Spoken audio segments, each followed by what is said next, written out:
Assalamualaikum warahmatullahi wabarakatuh. Minasan, konnichiwa. Kembali lagi bersama Via Sensei. Kita akan melanjutkan pembelajaran kita.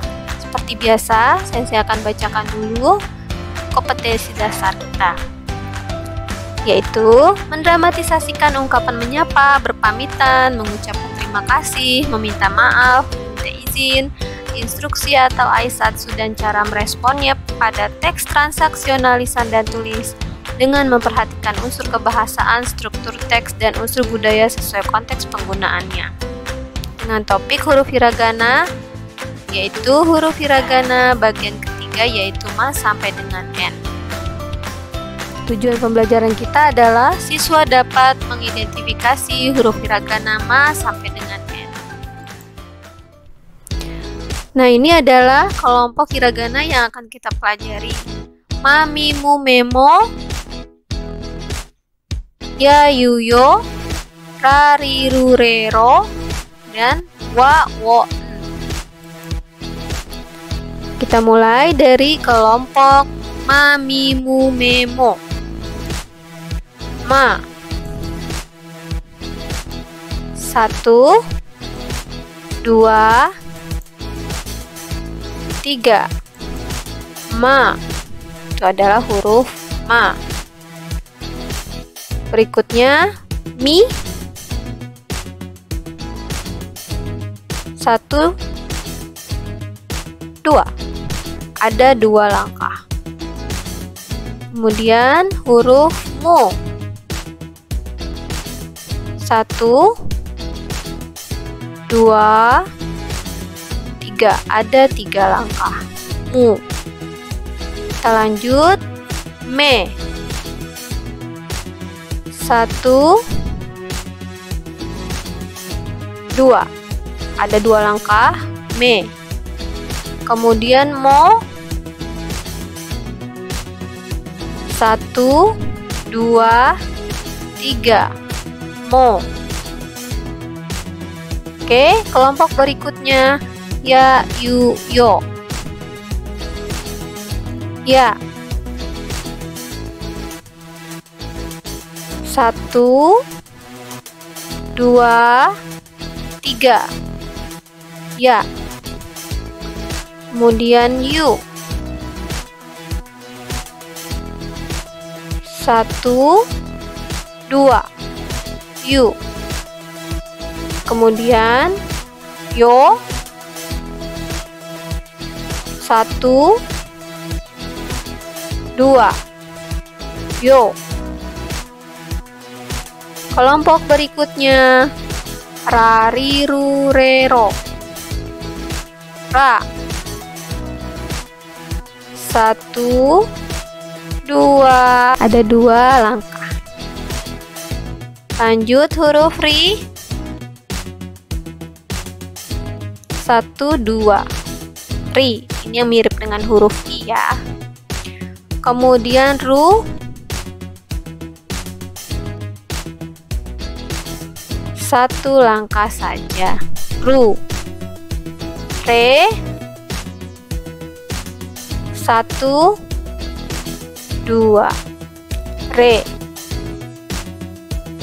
Kemudian yang terakhir dari kelompok ini ro. 1 langkah saja. Ro. Kelompok terakhir wa, wo, wa. 1, 2. Wa. Wo. 1, 2, 3. Wo. Walaupun tulisannya huruf wo, tapi ketika dia sudah berfungsi sebagai partikel yang menghubungkan objek dengan predikat, itu dibacanya o. Kemudian n. 1 langkah saja. N. Nah, seperti minggu lalu waktu kita mempelajari huruf hiragana ta sampai dengan ho, di situ terdapat nite irumoji. yaitu huruf hiragana yang mirip. Kali ini akan saya lanjutkan huruf hiragana apa saja yang mirip sampai dengan kelompok hiragana yang terakhir ini. Yang pertama adalah A dengan me. Coba diperhatikan apa saja perbedaannya. Perbedaannya itu terlihat pada langkah pertama. Pada huruf A, itu dia langkah pertamanya horizontal ya. Kalau yang huruf M dia miring. Kemudian huruf M itu hanya ada 2 langkah. Jadi serupa tapi tak sama, mirip ya, mirip di langkah 2 dan 3, tapi dia tidak ada langkah pertama. Jadi kalian hati-hati jangan sampai tertukar.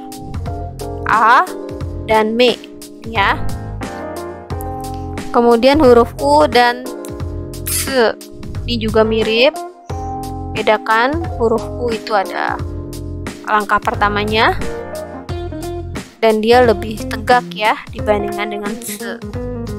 Hati-hati jangan tertukar juga. Kelompok berikutnya huruf C dan Ra. Bedanya adalah pada langkah pertama Ra itu dia tidak menyambung ya dengan langkah kedua. Kalau di huruf C itu nomor 1-nya horizontal, nomor 2-nya vertikal. Tapi dia menempel ya. Berikutnya ma dengan mo. Ini juga mirip. Bedanya itu di langkah ketiga huruf ma dan langkah pertama huruf mo. Kalau di langkah ketiga ma itu dia ada sedikit membuat lingkaran di bawahnya, sedangkan pada huruf mo dia tidak ada. Dia seperti membuat huruf shi. Kemudian huruf berikut yang mirip adalah ma dengan yo. Ya. Huruf ma itu ada 2 garis di tengahnya ya, dan dia menembus di tengahnya. Sedangkan pada huruf yo itu hanya 1 dan tidak boleh tembus. Berikutnya huruf ne dan re. Pada huruf ne di langkah kedua di akhir itu dia membuat lingkaran dan berhenti. Sedangkan pada huruf re itu di langkah kedua itu dia membuat seperti kail ya. Jadi hati-hati jangan sampai tertukar. Ini huruf ne dan re. Huruf berikutnya yang mirip adalah nu dan me ya. Huruf nu ini dia membuat lingkaran di ujungnya, sedangkan me tidak membuat lingkaran kecil, dia berhenti di bawahnya. Huruf berikutnya adalah ro dan ru. Ini juga terletak pada bagian bawah yang berbeda ya. Pada huruf ru dia membuat bulatan kecil di bawahnya dan tidak tembus, sedangkan pada huruf ro itu tidak ada lingkaran kecil di bawahnya. Jadi jangan sampai tertukar. Hai, kore de owarimasu. Sampai di sini dulu pembelajaran kita hiragana bagian ketiga. Arigatou gozaimasu. Terima kasih. Wassalamualaikum warahmatullahi wabarakatuh.